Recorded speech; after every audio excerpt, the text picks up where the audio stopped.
everyone, and welcome. My name is Catherine Zach, and this is the Brainiac Podcast, where we talk and inform you about things that can help and affect your brain.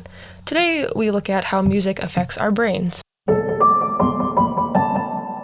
It is very interesting how there are people who listen to multiple genres or like many types of music, and there are people who listen to singular types of genres. Like, they just stick to one genre and that's about it, which is fine. But they have their own reasons and different purposes for picking that certain genre. Music kind of just like speaks to someone. It helps them express emotions a little bit more. There's like people who listen to music to hype themselves up for, like, let's just give an example. A match that's coming up, specifically sports, or like a major tournament, something exciting that's happening for them, or something that's really nerve-wracking and they just want to calm themselves down. There are people who just vibe or relax to the music, which is completely fine. I personally relate to that. Or, like I just said before, they express their emotions and they either have a chance to understand their emotions a little bit better, have words to put it together, or they want to express their emotions to their friends or just other people in general. And in that way, music is a form of communication.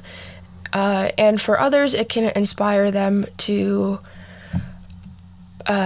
be a certain kind of person or be something that they aspire to grow up to be, or it just can be something that we just enjoy. It's just a form of entertainment.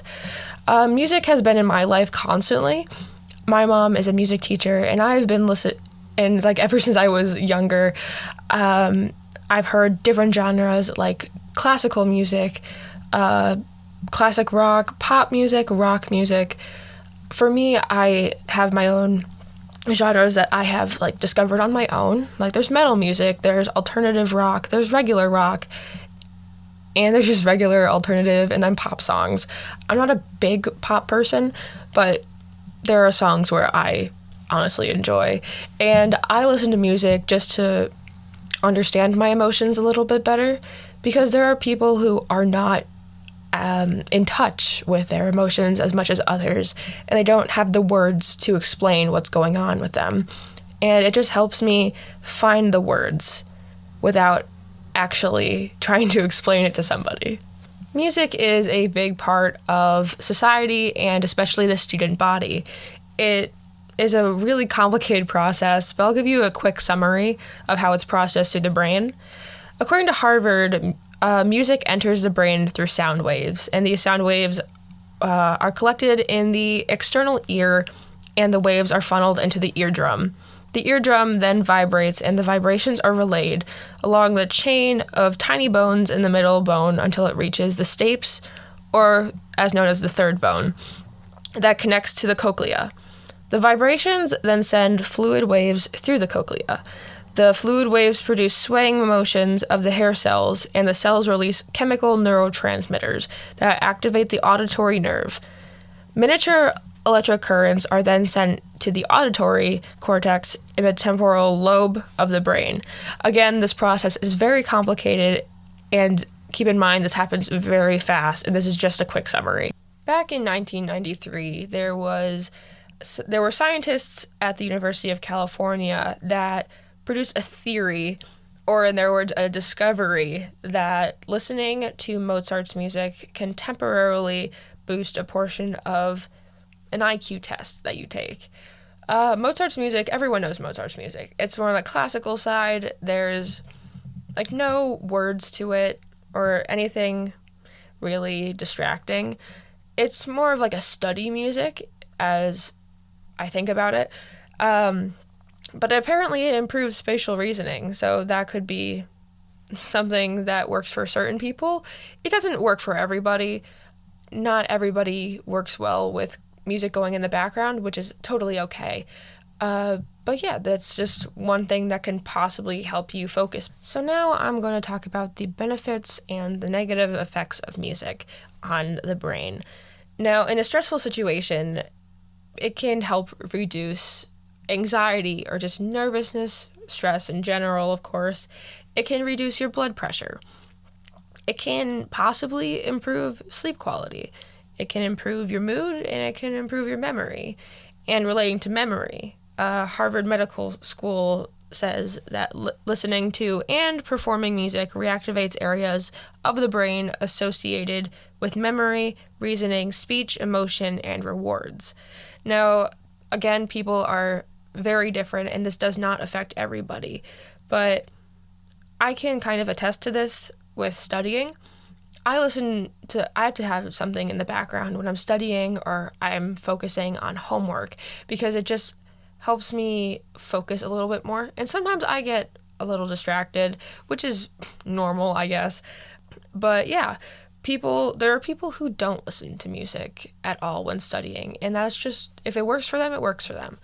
So yeah, they don't listen to music while studying. There's a lot of people who don't listen to a lot of music in general, which is fine. If they benefit from it, they benefit from it. And the negatives. So music is a possibility that it can increase like aggressive thoughts or just increase crime. It's a possibility. I don't think it's exactly proven yet, but it can impact illness. It can impact people with mental illness or depression. Like if you listen to sad music or angry music in general, and it can impact your productivity and your perceptions of the world. A lot of music today that high schoolers or middle schoolers, let's just say the student body, listen to is more on the negative side, more against certain things, and it can have an impact on them. Their minds are still developing, and these perceptions of the world can just stick with them for a long time, which is not very good, because there are people who need to change their perceptions of the world. But let's go back to mental illness for a second. And I've talked about it before in this podcast. I am someone who suffers from a certain mental illness, and I listen to a lot of music. I listen to metal music, alternative rock music, a little bit of pop music. It kind of just depends on my mood. But I usually listen to certain music, like calming music, to help ground me or just calm me down from something that's happening that I don't really know what's going on, and I'm having a really difficult time trying to understand. So listening to music helps trigger the release of several neurochemicals that play a role in the brain function. There's dopamine, stress hormones, serotonin, and oxytocin. Now, dopamine, some people, I guess, relate dopamine to feeling happy, but it's not necessarily the case. It's kind of similar to happiness, but not exactly. It's a chemical that makes us feel pleasure or just feel rewarded in general. And there's stress hormones. Not really sure about what the stress hormones are, and then there's serotonin. A lot of people know what serotonin is. It's a chemical that stabilizes our mood, and it just relates to happiness. It gives us a sense of happiness, and it enables brain cells and other nervous system cells to communicate with each other more. And then there's oxytocin. Not many people know what oxytocin is. So it's a chemical that lowers stress and anxiety in a person or in their brain. So what can we conclude from this? Well, music plays a huge role in everyone's lives at one point, or it's just continuous, and it especially plays a huge role in students. And remember, not everyone reacts or has specific reactions to what I've mentioned. Everyone is completely different. And music plays a huge role in the development of the brain at an early age. I am not saying to stop listening to some of your music if it's like negative or more on the negative side. Just remember, I am here to inform you about how music affects your brain positively and negatively. Thank you so much for listening.